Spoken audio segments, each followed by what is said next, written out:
BFM Business, Intégral Placement, 10h midi, 100% placement.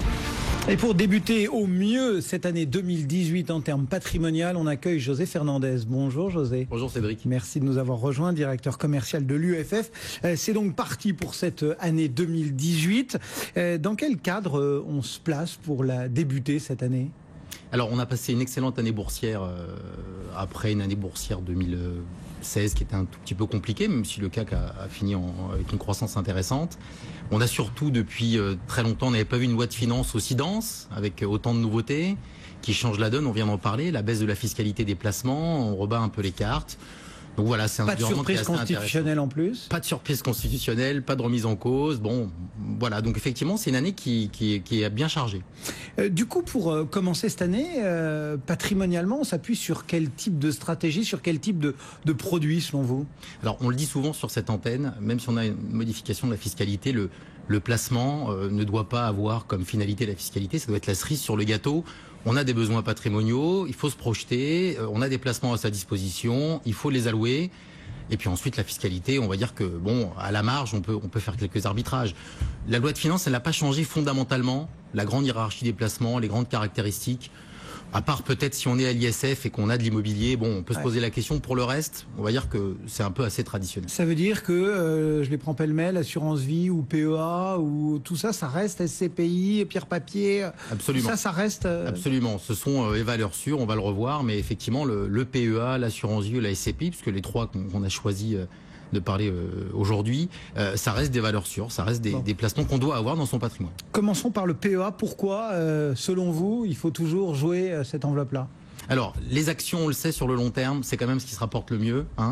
L'AMF l'a dit dans une de ses notes il y a quelques mois. Donc, vous voyez que si l'autorité de tutelle le dit, c'est quand même que c'est assez sérieux. Il faut avoir un peu de temps devant soi.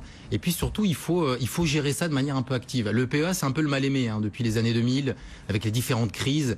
Les gens ont un peu perdu en bourse. Mais souvent, on pense que le PEA, ce n'est que pour y mettre des actions. Et alors, on se dit qu'on n'y connaît rien. Est-ce que je vais mettre de l'Alcatel ? Est-ce que je vais encore avoir une catastrophe ? Alors qu'en fait, le PEA, avant tout, on peut y mettre des OPCVM ou des SICAV. Et il y en a une palette assez large. En gros. Des fonds. Et donc, il y en a une palette assez large qui permet de faire une diversification, même si on est sur des actions européennes. Et ça, c'est très intéressant. Ensuite, c'est la fiscalité la plus intéressante. Au-delà de 5 ans, vous êtes totalement... parce que quand vous dites c'est le mal aimé parce que les réseaux, souvent bancaires notamment, n'ont pas appuyé la diffusion et puis parce que les gens ont un goût amer dans la bouche avec la crise boursière. C'est vrai, mais fiscalement, c'était plutôt le compte-titre qu'on avait sacrifié. Le PEA, il avait toujours un certain lustre quand même. Absolument. Et il l'a toujours. Ouais. Et malgré la baisse de la fiscalité globale et les petits ajustements avec le compte-titre, le PEA, ça reste la fiscalité la plus intéressante. Au-delà de 5 ans exonérés, lorsque je fais des achats-ventes, je n'ai pas de fiscalité sur les cessions. Au-delà de 8 ans, je peux avoir une rente viagère défiscalisée. Donc voilà, c'est quand même quelque chose de très intéressant. Juste un petit point et un petit conseil, c'est le PEA, ça doit se gérer activement. C'est-à-dire qu'on a des fortes hausses, on le voit comme cette année. On peut avoir aussi des fortes baisses. Il ne faut pas hésiter à écrêter les plus-values, à les mettre sur des fonds d'attente, voire même sur le compte espèces. Et puis, il ne faut pas hésiter surtout à réinvestir quand ça baisse. Et c'est là que c'est le plus dur pour les épargnants. Bon, donc ça, c'est le PEA à considérer... convenablement et surtout à gérer activement.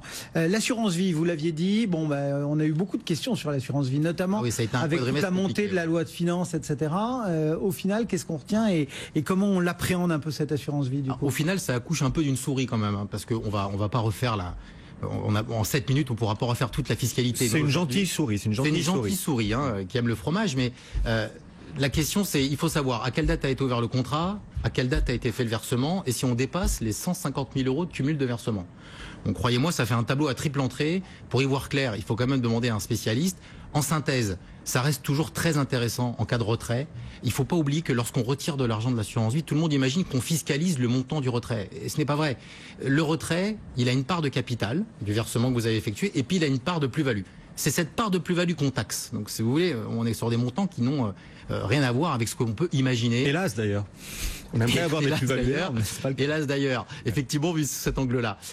Donc, c'est une fiscalité qui est très intéressante. En cas de décès, c'est quand même un outil patrimonial qui est incroyable, l'assurance vie. Alors, qui est méconnu, mais je peux transmettre plus de 150 000 euros par bénéficiaire en dehors de tout droit de transmission. Je peux surtout favoriser un de mes héritiers si je le souhaite, voire même avec précaution, favoriser quelqu'un qui n'est pas héritier, ça reste quand même un outil un outil patrimonial très fort, très intéressant. C'est la palette de fonds la plus ouverte qui existe, hein, le fonds en euros que le monde entier nous envie. Alors certes, la rémunération baisse, mais enfin, elle reste quand même intéressante avec une garantie en capital. On peut y mettre du monétaire, de l'obligataire, des actions. On peut même y mettre du titre vif dans certains contrats. On peut y mettre des options de gestion automatisées. Voilà, on parle du couteau suisse de l'épargne. Et ce n'est pas un mythe, c'est une vraie réalité. Votre petit conseil, c'est de définir des objectifs et d'avoir un contrat par objectif, c'est ça? Absolument. Si je veux préparer ma retraite, il faut que j'ai un contrat pour la retraite et il ne faut pas que je sois obligé d'y retoucher pour payer les études des enfants ou pour acquérir une résidence secondaire. Voilà, il faut un contrat par objectif et puis surtout il faut très bien rédiger la clause bénéficiaire parce que la clause bénéficiaire c'est clé dans un contrat d'assurance vie. C'est souvent d'ailleurs ce qui est le plus bâclé, hein, on coche assez rapidement la clause type comme on dit, hein, une petite case et il faut vraiment savoir ce qu'on veut en faire et qui on veut favoriser pour bien la rédiger. Dernier aspect que vous aviez envie d'évoquer, la pierre papier. Qu'est-ce que vous pouvez nous dire là-dessus? Parce que même si le Conseil constitutionnel, pour parler du budget et de la fiscalité, a dit que tout allait bien, il y a encore des questions et il va falloir surveiller l'application, le BOFIP, etc. pour savoir vraiment ce qu'il advient de la pierre papier, non? Alors, les lobbyistes sont mis en place. Hein. Alors c'est vrai que j'ai découvert tardivement là, que les foncières cotées finalement étaient exclues du périmètre de taxation. Ça pourrait évoluer. En tous les cas, il y a des débats qui vont se mettre en œuvre. Ceci dit, on ne parle que des gens qui sont à l'IFI, hein, quand même. Hein. Donc on est sur une frange de la population qui est assez faible. D'ici là... Il restera quoi? En gros 150 000 contribuables, c'est ça? Oui, voilà. Donc si vous voulez, pour tout le reste, la SCPI, l'immobilier, bon, bah, c'est pas un sujet en tant que tel au niveau de la quote-part dans le patrimoine. Et la SCPI, c'est un excellent outil parce que d'abord, ça permet d'acquérir de l'immobilier de manière tout à fait sécurisée. Je vais aller laisser un spécialiste, un professionnel, sélectionner des biens, les acheter, les gérer et ensuite, le cas échéant, les revendre et donc récupérer mon capital. Je peux accéder à une SCPI pour un montant très faible. Alors quand je suis jeune ou quand j'ai une trésorerie qui est faible, j'ai pas les moyens d'acheter même un studio, hein, 150 000 € dans une agglomération. Je peux acquérir des parts de SCPI à partir de 5 000 € par exemple. Et puis surtout, la SCPI, c'est comme l'immobilier physique, ça peut s'acquérir à crédit. Et donc je peux utiliser les filets de levier du crédit dans des périodes de taux bas comme aujourd'hui, très intéressant. Alors c'est vrai qu'on a eu beaucoup d'engouement pour les produits SCPI depuis 2-3 ans face à la baisse des rendements obligataires. Donc il faut toujours bien sélectionner les SCPI, hein, plutôt des gros véhicules qui ont un historique, avec des sociétés de gestion qui ont pignon sur rue. Il ne faut pas hésiter à diversifier. Hein. Aujourd'hui, on peut aller acquérir des SCPI qui investissent en Allemagne ou partout en Europe.